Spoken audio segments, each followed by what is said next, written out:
Welcome back to the Blister and Muck podcast. I'm Jenny Mason, your host and the creator of the Blister and Muck series.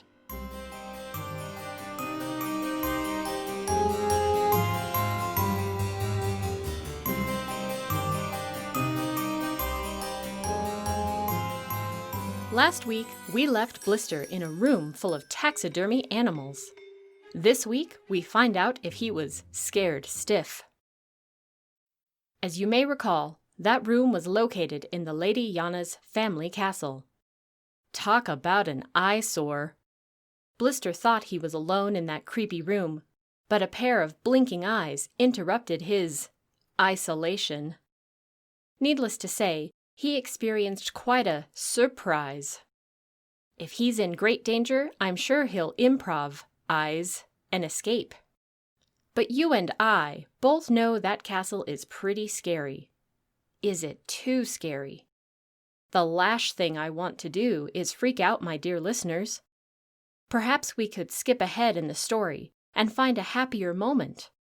Keep in mind, if we browse, we'll skip over Jana's plans to improve the world. Is that a fair compromise? Oh, I know. Let's take a vote. All in favor of picking up where the story left off, say aye. The ayes have it.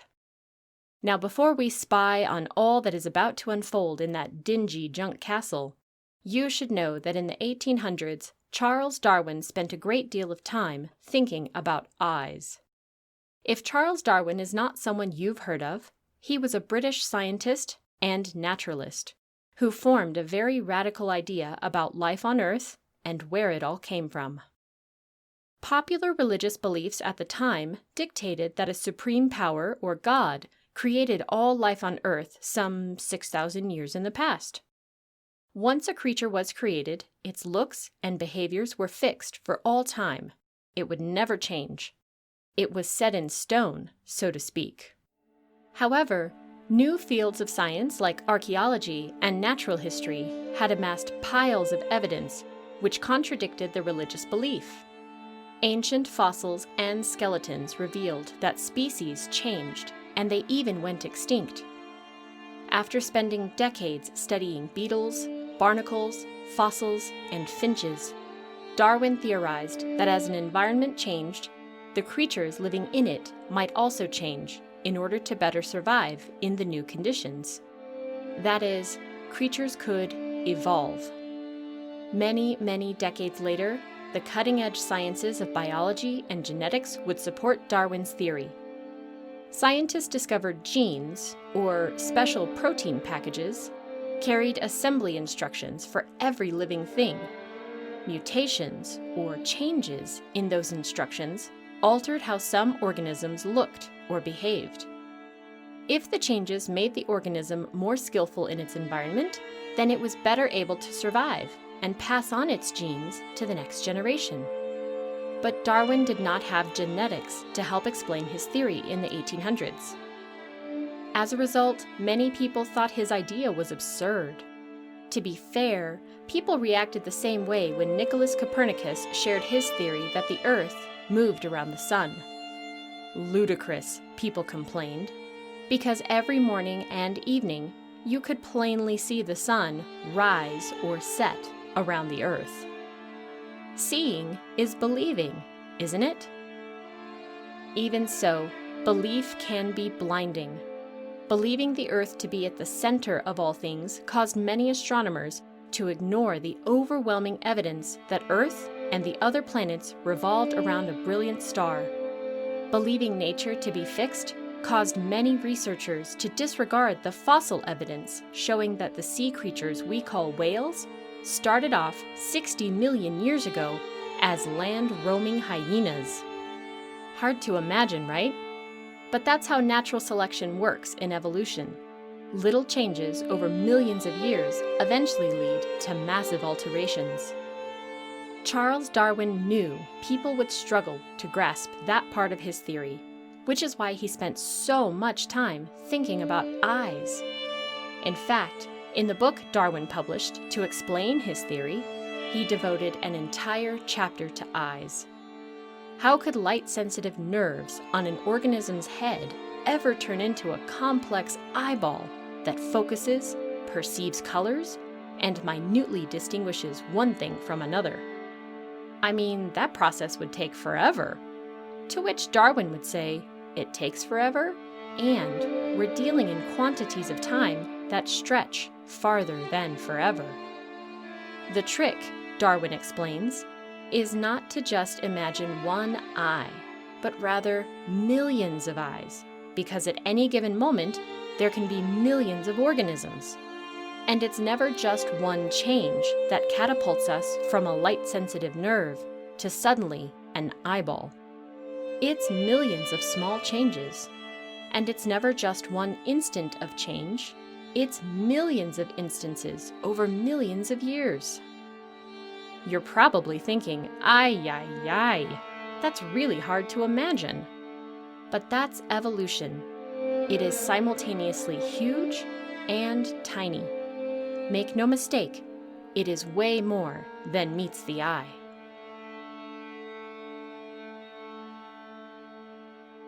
Episode 17.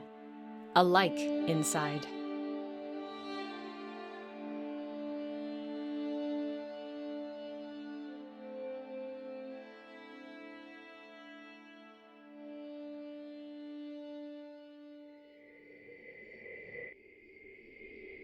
The blinking eyes spurred Blister to duck and hide. He nosed over the padded arm of the chair.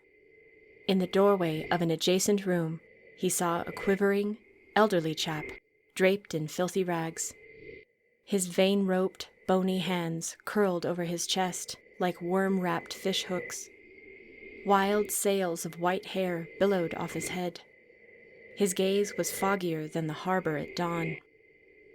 Not knowing whether, like Jana, this old fellow was on friendly speaking terms with rats, Blister tucked himself slowly out of sight. Nonetheless, the tiny movement snagged the old chap's attention. The fog cleared, and both eyes burned on Blister. The fragile quivering snapped to rigidity. The old fellow's cracked lips parted, exposing sandy gray gums, missing many teeth. Like one of the stuffed predators in the room, the man appeared frozen in mid-pounce and mid-roar. Blister's heart revved faster than a motorcar's engine. His whiskers throbbed at the tips. He dared not breathe, lest he trigger whatever invisible spring held the old man in place. Abruptly, the tall wing doors boomed open. Instincts, not terror, vaulted Blister under the chair. He might have squeaked, but then again, it was hard to discern over the old chap's startled yelp, and the clattering teapot, cups, and saucers riding on the wobbly rolling cart that Jana pushed to the fireplace. Once more, the aged fellow was shriveled, slouched, and shaking. His eyes fogged over, and his fists guarded his chest.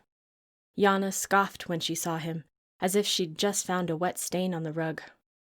"Go on, shoo, out of here, I'm working." She nudged him back through the doorway. Then she shut the door and locked it. Who was that?" Blister demanded, as he crawled out from under the chair. Jana tweezed sugar cubes and clanked them into a teacup. "Him? Oh, he's nobody." She added the tea and plenty of cream before setting the cup on the little table near Blister's chair.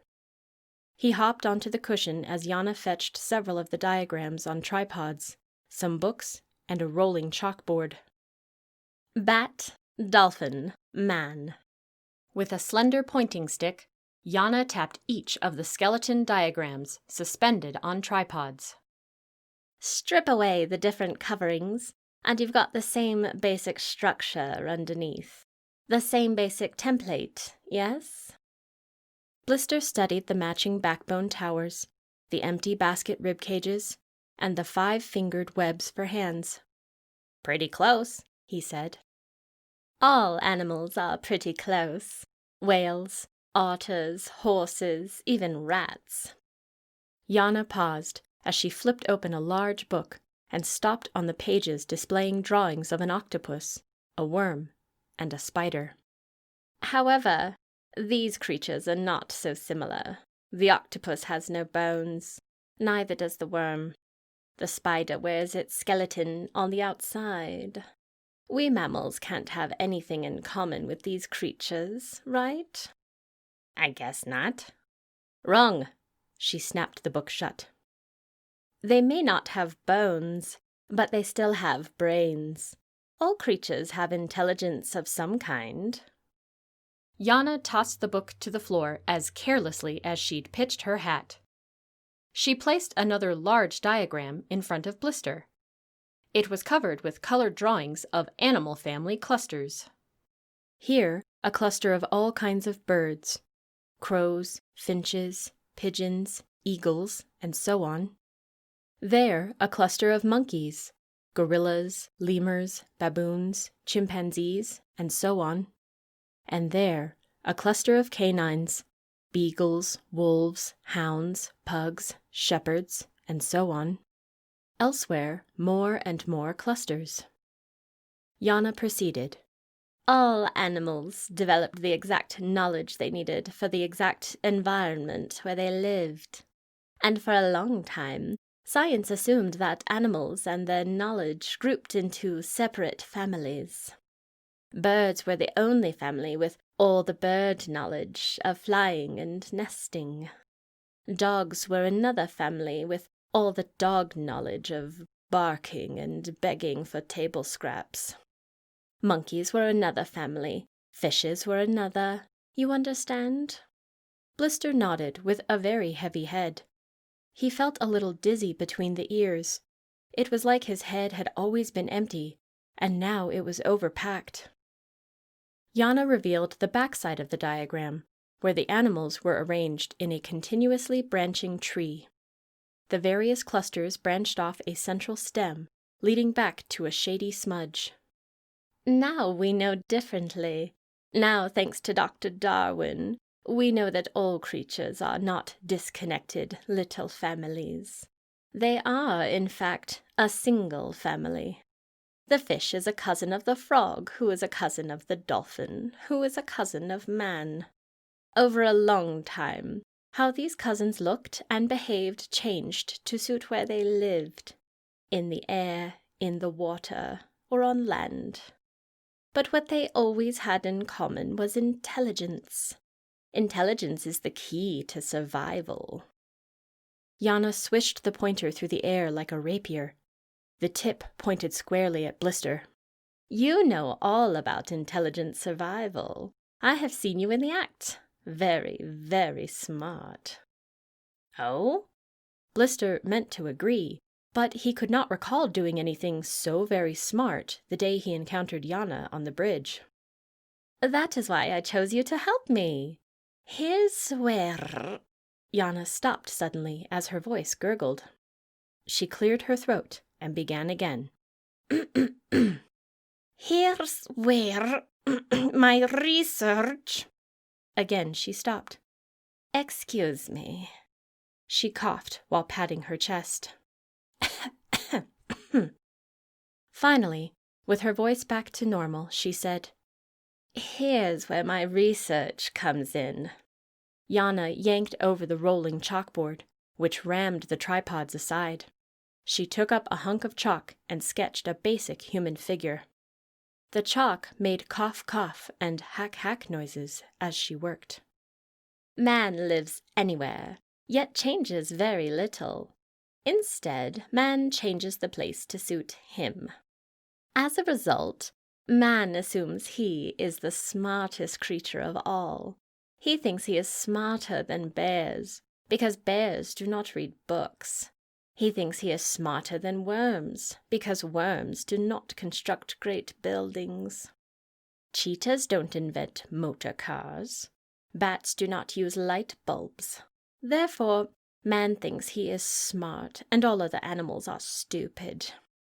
But are you stupid, Blister? No. Of course not, Jana agreed. You don't need books to read the air with your nose, and your nose reads all kinds of things that my nose cannot.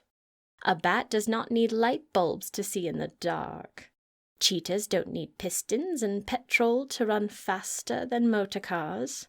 And a bear does not need to attend university in order to know more about plants than all the world's smartest botanists.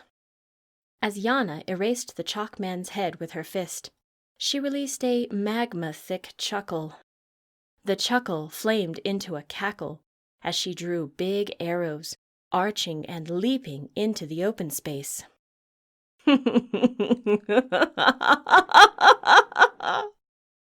Jana spun around, addressing all the stuffed animals in the library. Just imagine how powerful a person would be if her brain and her body could hold all the knowledge of all the creatures in all the world.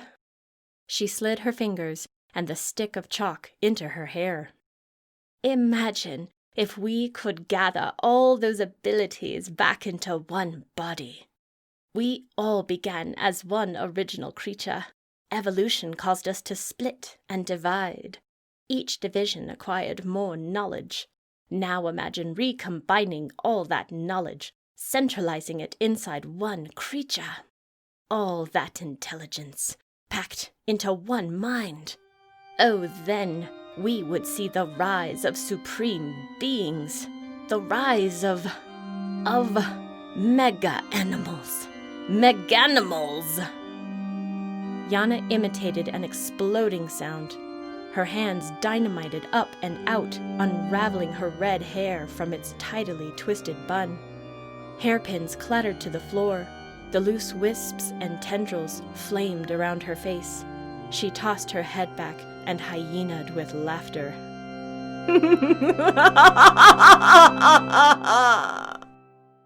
Blister gaped.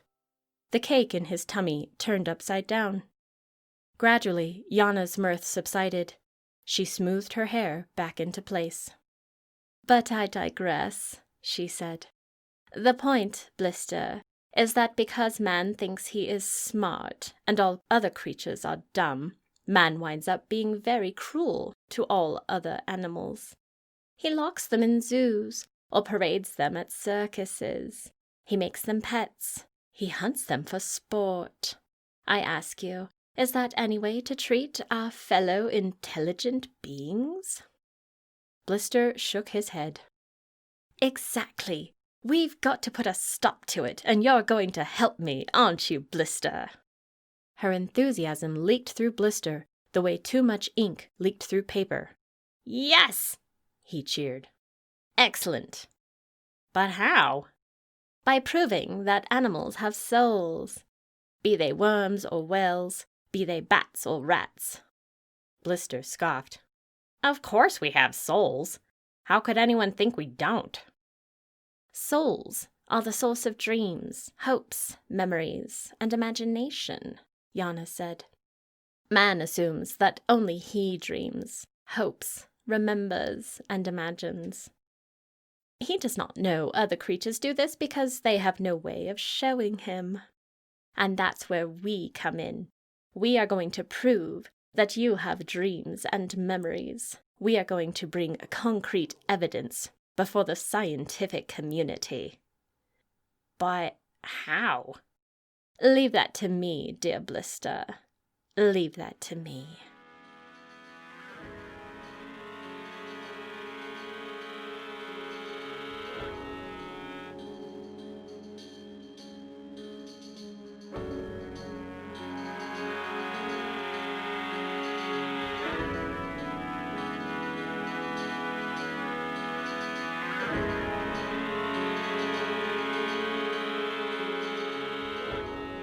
Whale, whale, whale.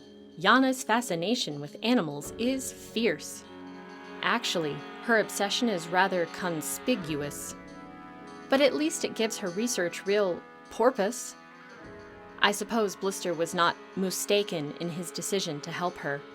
But the question remains, where will he find the time to work with Jana and teach Muck city survival lessons? Tune in next week for the Season 1 finale to find out if Blister totally succeeds. Or does he go for broke?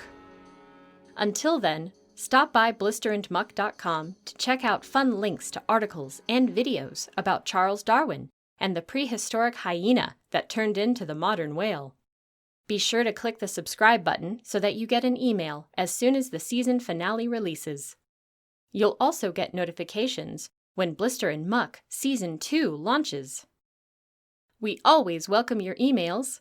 Send them to contact@blisterandmuck.com. Or use the contact form on the website to tell me what surprised you in this episode, what you think will happen next. Or send your favorite animal jokes, and I'll share them on the show. This show is 100% listener supported. If you've enjoyed what you've heard so far, I hope you'll consider making a donation. Simply click Support the Show at blisterandmuck.com. And you can also support the show by liking it and sharing it on Facebook, Instagram, or Twitter. Tell your friends they can tune in on Apple or Google Podcasts, Stitcher, Spotify, Radio Public, Deezer, and just about anywhere they get their podcasts. Special thanks to composer Roland Rudzaitis for serving up the Blister and Muck theme song. Additional music from Kevin MacLeod and Mon Plaisir at the Free Music Archive. Mike Koenig and Loyalty Freak Music provided the spooky sounds. Ginormous thanks to my family, friends, and fans. One for one, and all for you.